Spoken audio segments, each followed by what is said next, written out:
I was just at home playing the video games when my ghost dog bit my games machine or something, and it zapped me into the video game world.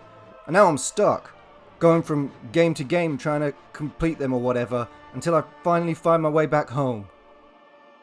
This video has been sponsored by Gun Wallet. Please stay tuned to the end of the video to find out more.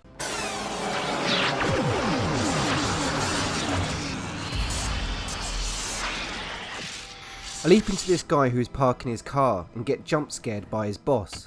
Luckily, he tells me my name is Thomas. Apparently I'm here because I'm the detective, and so I do the crimes and stuff. Death crimes. Just to clarify, I don't do the crimes, I solve them, or try to. I get to a body and I think it looks a bit weird. Plus, it doesn't have a face, but it's just a mannequin. Then I see another body, which is also a mannequin. Finally, I see the dead body I'm here to investigate, a young woman, and yep, it's a body that's dead alright. I have a whole array of forensic tools that I can use to collect evidence. Fortunately, the game has this handy way of telling you exactly what tool you have to use, so you don't actually have to think for yourself. And yes, I am being sarcastic. I use the forensic tool to see if there's any suspicious fluids on my boss, for detective purposes, but fortunately, he seems fine. I'm able to use these forensic tools to collect evidence, and it turns out she didn't die by natural causes, rather she was strangled. I take some photos for evidence. Apparently I'm investigating the matchmaker. It seems like he's a serial killer who has a thing for using mannequins. As I'm doing my detective work, I'm rudely interrupted, as it turns out there's someone else nearby, and it could be the suspect. We investigate, and I find out there's a city-wide problem of addict, psycho, thug people that go around being violent. I ask the individual to come out or I'll use force. They came out, I used force. And by force I mean I shot them in the head. Turns out there's a lot of these thugs out and about, and so I make sure I bring them to justice by killing them dead. Suddenly I'm attacked by a guy who I'm pretty sure is a suspect, but I don't think he actually knows how to use a gun, as he just points it at me and says bang, instead of pulling the trigger. Yeah, that's not how it works, you idiot. Not having a gun, I have to defend myself with what I can find, so I grab a steel pipe and I'm attacked by these two guys, so I break this guy's neck, in the name of self-defense. It's honestly less paperwork in the long run. After dealing with the thugs, the suspect gets the better of my stupid self again, and not only does he use my gun to shoot my boss and the other cop, but he also throws me out the window onto a car. All in all, I think the investigation is off to a good start. I wake up after a nightmare, fully dressed, and thankfully I've got my name on my jacket, which is handy in situations where you might forget due to being thrown out a window onto a car. What's not great is it turns out I'll be blamed for the deaths of my colleagues. Instead of staying and trying to prove my innocence, I decide to make a run for it to prove my innocence. Even a stranger who just happens to turn up in my home tells me it's the right thing to do. He's also told me I have a special ability. Maybe it's how I can ram people with my special hip thrust action. So I decide I'm going to go on the run in order to collect evidence to prove my innocence. But the thugs around the city have other ideas and try to intimidate me. So I spend my time bringing them to justice by smashing their skulls in and shooting them in the head. The weird creepy guy calls me. Somehow he has my number. He says I've got potential. Maybe he's trying to groom me. I try to pretend the hallucinations are not happening as I manage to track the suspect, but he gets away on a different set of tracks via a train.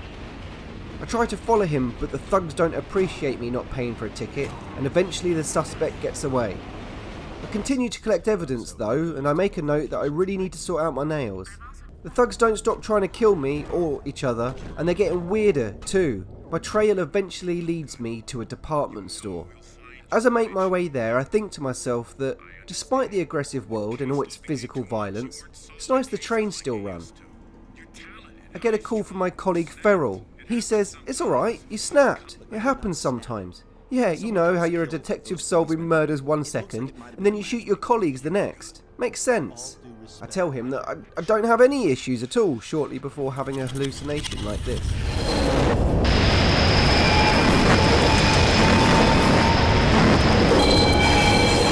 I make my way to the department store so I can continue to collect evidence and prove my innocence, and it turns out not to be the nicest department store I've been to, but not the worst either. I get a message, it says, "Leave." and I think to myself, that is quite a unique way to tell people the store is closed. Then stuff starts to get weird as I swear I can see what I can only assume is a mannequin walking around. But I continue as normal, killing thugs until I see a mannequin shooting someone. But it gets worse when even the Santa mannequins are trying to kill me. So now as I walk around, I don't know which of the mannequins are murderous psychopaths. I take one of the mannequin's arms and proceed to attack the violent mannequin people with it. As I continue through the store, I check out a room full of creepy mannequins, and on my way out I hear one of them say I'm dead. Not long after though, the mannequins really are following me, and I freak out a bit and decide to move with haste until I find a body with a missing finger, meaning that this is the matchmaker that I've been looking for. The police soon interrupt and I make my way out of the department store. I speak with Rosa and it turns out things are not as I expected. It appears as though the serial killer I am after is actually a serial killer who kills serial killers. A serial killer. He kills the serial killers in the way the serial killers kill people. You know, taking them down using their own methods. So in order to capture the serial killer, I need to save a serial killer that the serial killer might be after. After watching one of the funniest fights to the death I've ever seen, I have to continue to contend with the violent thugs everywhere. And now the cops are after me too, but I manage to escape on a runaway dumpster. I eventually make it to the library, and I'm introduced to an even weirder set of thugs. I continue to pretend the hallucinations are not happening, and I don't tell Rosa about them. But she does tell me that she's been doing some checking up on me, and it turns out some medical tests that I've had suggest that there's something either physically wrong with me or I'm superhuman. But we're unable to find out more as all the key info is classified. She does give me a special new taser though. I try to use it on her but she seems immune to it. The hallucinations continue and I get one with Rosa in it, who is eventually abducted. Fortunately, as Rosa isn't around though, I can be as violent as I like to the thugs who are trying to cause me death. Eventually I make it to Rosa, and she tells me she bit the guy who grabbed her. After testing the DNA, it matches the guy that has been pretty much following me about throughout the game, and beating me up and killing those cops. And so after some more killing and more investigating, it turns out the serial killer is likely targeting a serial killer called the Torturer, who's likely hanging out at a school. The super serial killer is also listening to us. So it's time to go back to school, and as I make my way there, Van Horn just turns up behind me. He just happened to be across the street apparently. So I make my way into the school by breaking in, and it's clear there's some weird goings on. And whilst it's not the nicest school, it's certainly better than the ones in Slough. At least the school cook seems nice. As I make my way around, there's clearly a lot of weirdos, and there's even some actual lips on this board. Turns out it's a match to a missing teacher, Mr. Tibbets, which sounds like a name you'd give a cute pet.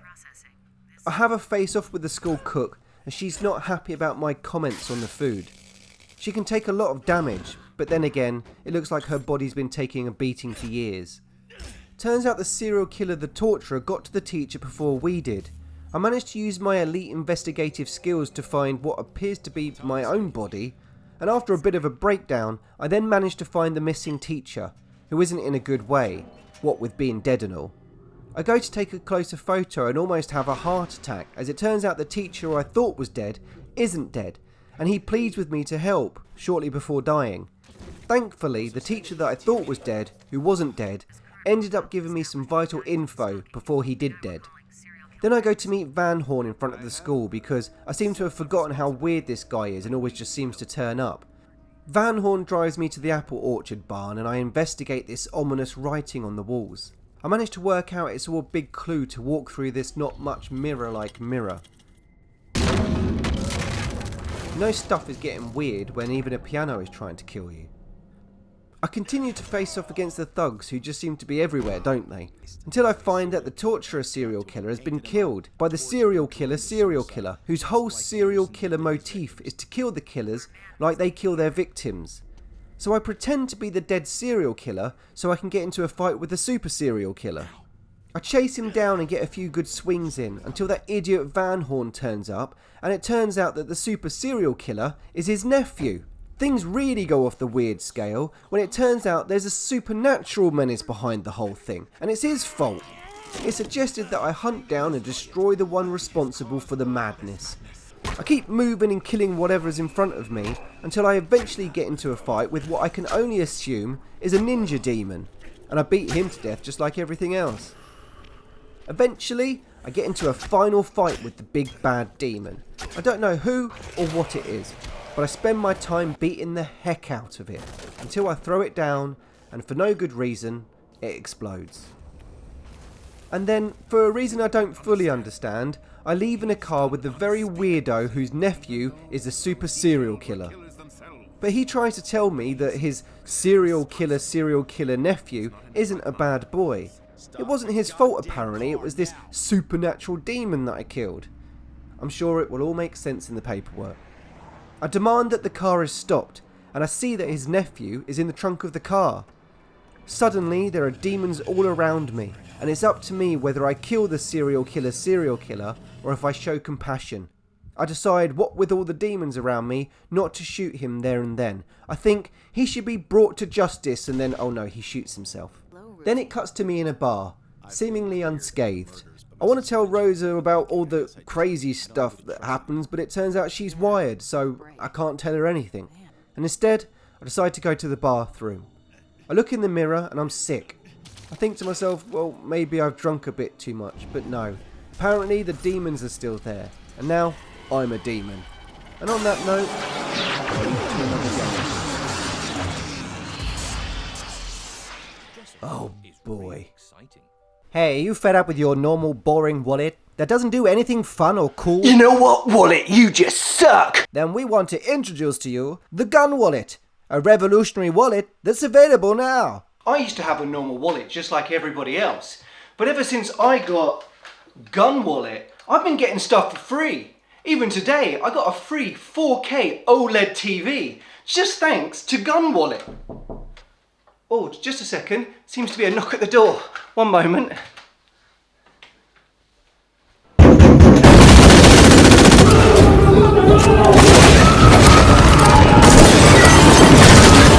Gun Wallet is available online now. Input the code Shoot First, Pay Later to get 50% off this month only. Gun Wallet Corp cannot be held responsible for any misdemeanors engaged directly or indirectly through the use of Gun Wallet products.